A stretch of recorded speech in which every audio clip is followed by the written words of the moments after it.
Assalamualaikum warahmatullahi wabarakatuh.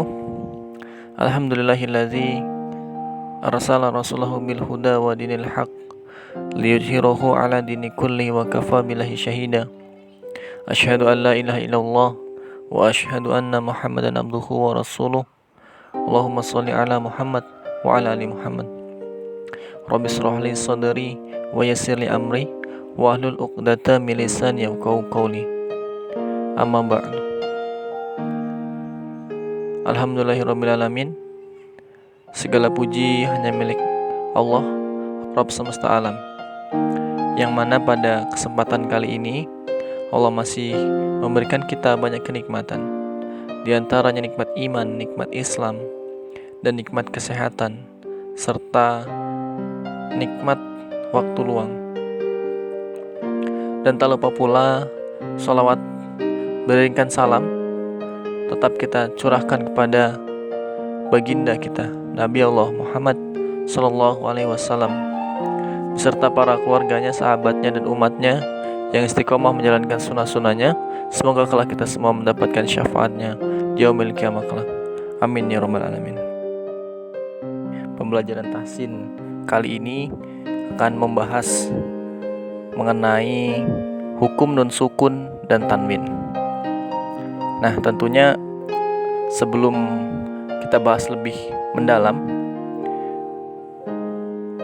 kalian pasti sudah tahu nun sukun itu bentuknya seperti apa dan tanwin seperti apa. Nah, kalau belum tahu, di sini ada bentuk nun sukun dan juga tanwin. Nah, tanwin ini ada fathatain, kasrotain, dan domatain. Nah, hukum nun sukun dan tanwin ini ada banyak. Yang pertama ada izhar, kemudian yang kedua ada idgham, yang ketiga ada ikhfa, yang keempat ada iqlab. Nah, untuk pertemuan kali ini akan membahas mengenai izhar khalqi. Apa itu izhar khalqi? Jadi izhar khalqi ini ada dua pengertian. Yang pertama pengertian menurut bahasa. Secara bahasa, izhar khalqi ini artinya jelas. Nah, izhar ini artinya jelas. Sedangkan menurut ilmu tajwid, izhar khalqi ini adalah pembacaan nun sukun atau tanwin sesuai dengan makhrajnya tanpa digunakan apabila bertemu dengan salah satu huruf khalqi. Kemudian pertanyaan lagi, huruf khalqi itu huruf yang seperti apa? Huruf khalqi itu huruf yang keluar dari tenggorokan. Nah, ada 6 huruf khalqi. Yang pertama hamzah, kemudian yang kedua ha, yang ketiga ain, yang keempat ghin, yang kelima ha, yang keenam kha. Ada 6 huruf khalqi. Nah, tadi dijelaskan bahwa apabila ada nun sukun ya, apabila nun sukun atau tanwin bertemu dengan huruf salah satu huruf khalqi ya, dari ke-6 tadi ya, maka dibacanya jelas atau terang ya, tidak ghunah, tidak samar-samar. Contohnya dalam surat Al-Falaq ayat ketiga, yaitu ada kasrotain bertemu dengan hamzah yang bunyinya begini, wa min syarri ghasiqin iza waqab. Ghasiqin. Nah, ghasiqin, qinnya ini kasrotain kemudian bertemu dengan hamzah. Ghasiqin iza waqab.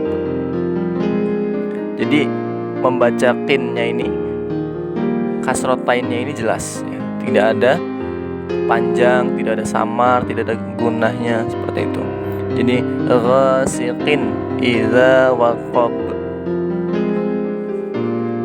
Kemudian contoh yang kedua dalam Quran surat Al-Ikhlas ya, ayat keempat itu ada fathatain bertemu dengan hamzah. Kalau yang tadi kasrotain, sekarang fathatain bertemu dengan hamzah. yang berbunyi walam yakul lahu kufuwan ahad. Nah, kufuwan ini wannya ini izhar, jelas ya. Jelas. Kemudian bertemu dengan salah satu huruf halqi ya. Huruf halqi ini huruf yang keluarnya dari tenggorokan, seperti hamzah. Nah, ini ada fathatain bertemu dengan hamzah, maka dibacanya jelas. Contoh yang selanjutnya dalam Quran surat Al-Lahab ayat kedua ya. Nun sukun bertemu dengan ha yang berbunyi ma aghna anhu maluhu wa ma kasab. Nah, annya ini ain kemudian nun sukun ya bertemu dengan ha, maka nun sukunnya dibaca jelas, anhu maluhu wa ma kasab. Kemudian contoh selanjutnya dalam Quran surat Quraisy ayat keempat ya, yang ada nun sukun atau nun mati ya, nun berharokat sukun bertemu dengan huruf kha dan sama, maka dibacanya jelas ya, tidak ada dengung, tidak ada samar-samar, kemudian tidak ada panjangnya gitu.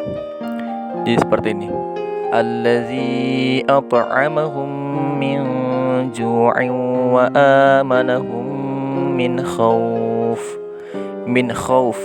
Nah, min khauf, nun sukunnya ini jelas, min khauf. Ketika membaca min, nah minnya ini jelas, bukan min khauf. Nah, itu salah, kurang tepat ketika membaca min khauf atau min khauf. Nah, itu juga salah.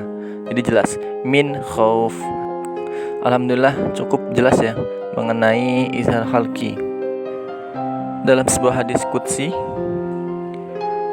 sebagaimana diriwayatkan oleh Abu Sa'id dari Rasulullah SAW bahwa Allah Subhanahu wa Ta'ala berfirman, yang artinya, barang siapa yang disibukkan oleh membaca Al-Quran hingga tak sempat zikir yang lain kepadaku dan meminta kepadaku, maka akan aku memberikan balasan terbaik orang-orang yang meminta. Ingatlah keutamaan Al-Quran atas kalimat-kalimat yang lain, seperti keutamaan Allah atas makhluknya. Hadis riwayat Al-Baihaqi. Jadi dalam sebuah hadis ini jelas bahwa kita senantiasa harus disibukkan ya dengan tilawatil Al-Quran, dengan membaca Al-Quran, sehingga apa yang kita minta, apa yang menjadi tujuan-tujuan kita akan dikabulkan oleh Allah Subhanahu wa Ta'ala. Sejatinya memang hanya ada dua kesibukan. Yang pertama kesibukan kebaikan, dan yang kedua kesibukan keburukan. Maka kita harus sadar bahwa kesibukan kita itu adalah kesibukan dalam kebaikan atau dalam keburukan. Mudah-mudahan kita masih disibukkan dengan hal-hal yang positif. Jazakumullah ahsanal jaza. Semoga bermanfaat. Assalamualaikum warahmatullahi wabarakatuh.